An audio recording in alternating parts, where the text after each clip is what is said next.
Hello, my dears.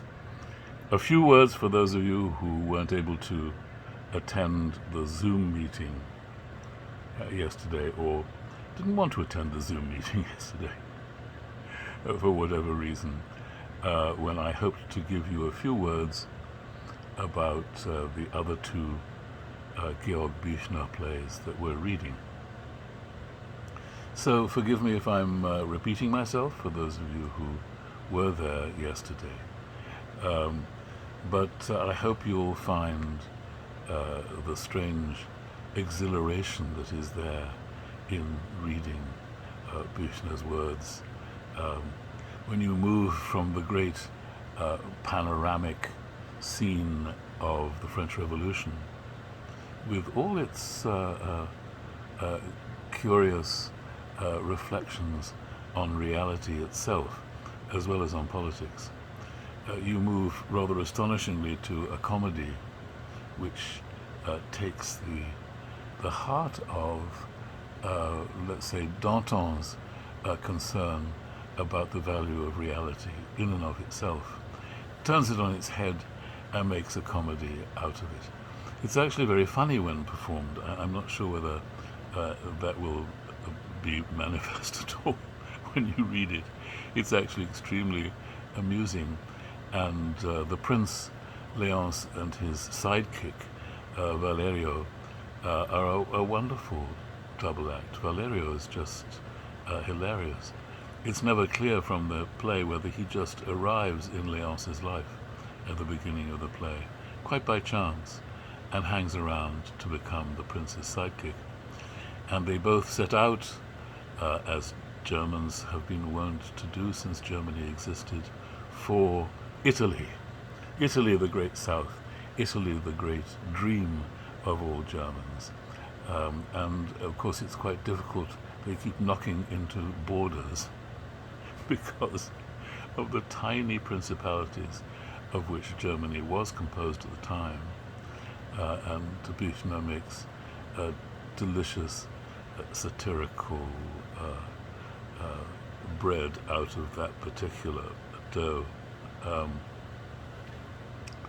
And so they set out, and at the same time the princess, who has been brought to the court where Léonce is prince and where Léonce is supposed to be about to get married to the visiting princess, the princess, along with her governess, make the same decision and say, we don't want any of this.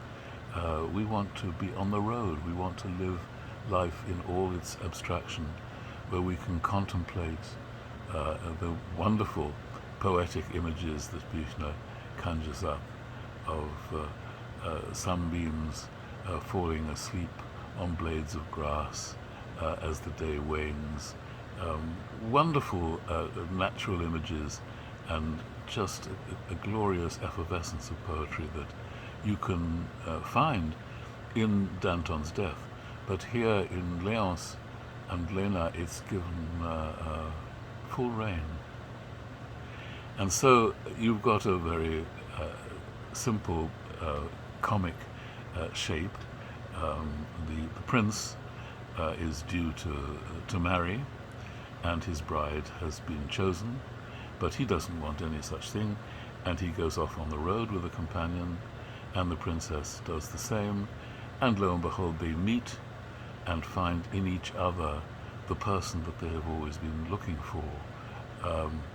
And their language is the language of, as they meet and speak, of utter despair, utter horror at the emptiness of life, all the things that they share, and are shocked to share, to find there is another person in the world to whom the world seems as simultaneously glorious and empty as it does to them.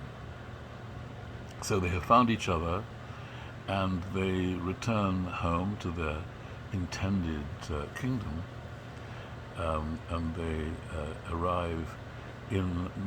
arrive masked, an experience that we're all, or many of us, are experiencing these days. They arrive multiply masked.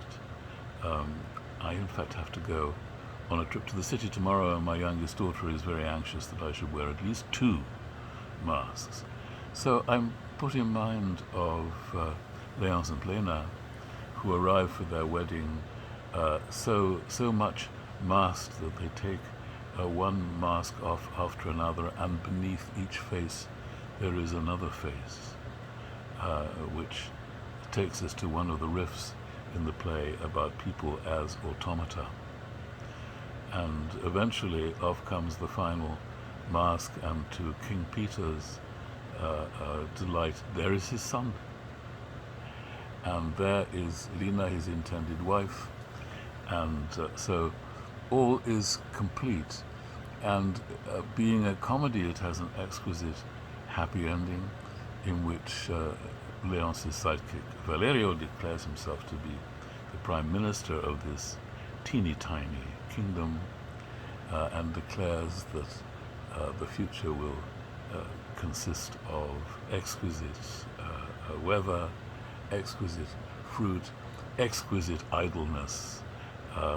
Sloth is the great obsessive theme of BUECHNER's plays, which is extraordinary, really. He was a man who was utterly possessed by work, by hard work. He wrote these plays in a very short period of time, and meanwhile he was embarking on a scientific life of great import. And yet when he writes about the deep, beautiful slothfulness of existence. Sloth is his god, and so it is in Léonce and Lena. It's written in praise of sloth, something that I think we can all identify with. But it's astonishing coming from a man who was the epitome of industry. So we then move on from that to the extraordinary blood and grief spattered drama WOYZECK.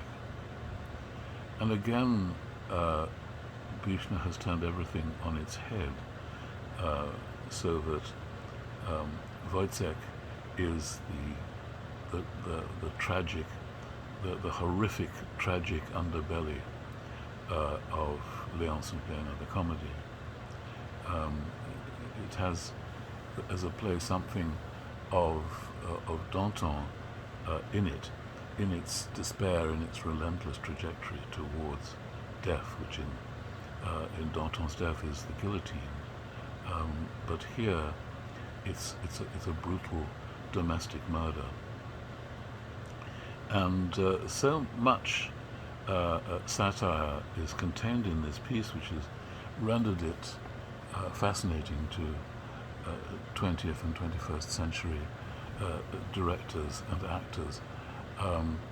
There's the idea of WOYZECK, a lowly soldier, being used, being experimented on by both the higher-ups in the army, the captain, and by science in the form of the doctor.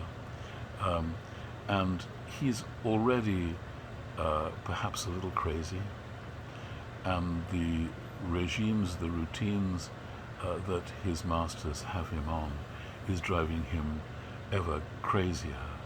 And meanwhile, his lady love, his beloved, the mother of his son, to whom he addresses not a glance and not a word, WOYZECK, in the course of the play. And Marie, the mother herself, doesn't address too much either. Marie, the beautiful, gorgeous Marie, who is WOYZECK's beloved and his wife, is also driving him round the bend with her pathological need for a man more substantial, more glorious than WOYZECK himself. So she's surrounded by soldiers, is besotted by uniforms, and the drum major represents everything that Woyzeck isn't a blinding, masculine, macho self-confidence raised to a horrific power and impossibly fascinating to Marie. And that's a tragic trajectory on which, in the midst of all his other travails, poor Woyzeck is trapped. We see him out in the countryside where he believes there are toadstools and shapes and strange supernatural events, and the earth's crust, as it is for those two stray gentlemen in Danton's death, the earth's crust is in danger of giving in at any moment.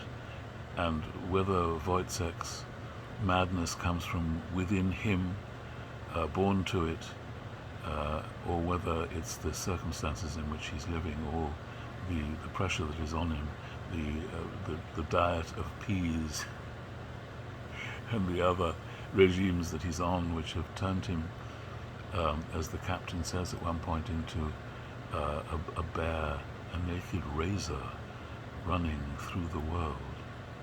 A terrifying image, and that is Woyzeck. And whatever the reason, Marie is clearly the last straw, and her passion for the drum major, which is paraded in front of him literally, and at the fairground, and we see him buy a knife in this twistedly anti-Semitic world, and yet the Jew from whom he buys the knife is happy to take Woyzeck's money. And out they go into the countryside, and we know the doom that awaits Marie. We're not in any doubt about it. And he kills her, and then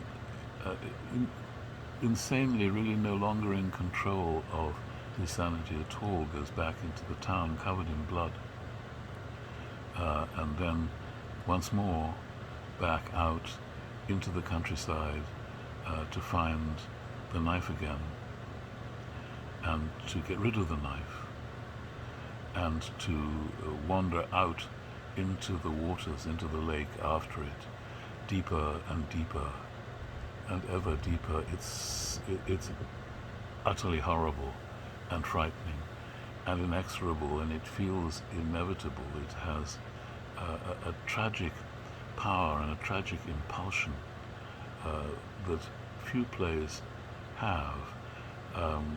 It's a play of a singular length. It's not very long, but long enough to grab us by the throat and terrify us.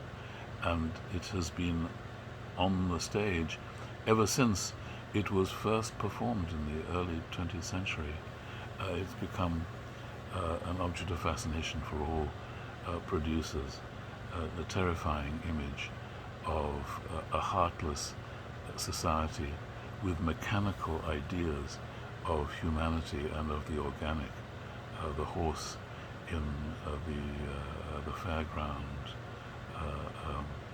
place there, where you pay your money and you go in and see a dehumanized version of life, organic life rendered mechanical and inorganic. And this is the terror that possesses BUECHNER towards the end of his life. He's only 23, but he's coming to the very end of his life, that science will take over and squeeze the very life out of the human and the organic. It's a fear that is there already in Danton's death, but in Woyzeck it comes to fruition and leaves you wondering where he could possibly have gone as a writer if he had lived on. Would he have continued to write at all? There's a horrifying arc to these three plays, which makes all too much sense. It's all too logical. I'd be curious to see what you feel about that.